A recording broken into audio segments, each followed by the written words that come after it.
La dernière journée de Silvio Berlusconi à la tête du gouvernement italien. Sa démission est attendue après le vote au Parlement de mesures cruciales pour rassurer les marchés. À 75 ans, le magnat des médias est accusé d'avoir miné la crédibilité de son pays, menacé d'asphyxie. Le Cavaliere devrait céder la place à l'ex-commissaire européen Mario Monti, déjà quasiment adoubé par les partenaires internationaux. Oui. Un oui militant.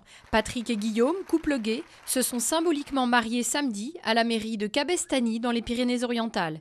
L'élu communiste souhaite ainsi voir évoluer la loi. Autorisé dans 10 pays européens, le mariage homosexuel n'est pas légal en France. Le seul qui fut célébré en 2004 en Gironde par Noël Mamère a été annulé par la justice.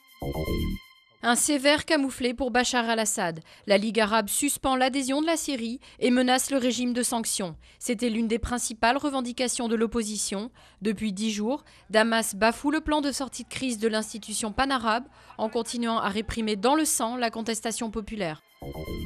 Une première dans sa carrière, le Suisse Roger Federer s'est qualifié pour la finale de Paris-Bercy en pulvérisant le Tchèque Tomáš Berdych. Ce tournoi était le seul Masters 1000 dont il n'avait encore jamais atteint la finale, une tâche dans un palmarès immaculé.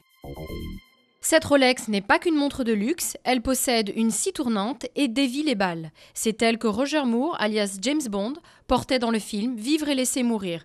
Le précieux gadget de l'agent 007 est mis aux enchères par la maison Christie's, prix évalué entre 170 000 et 340 000 euros.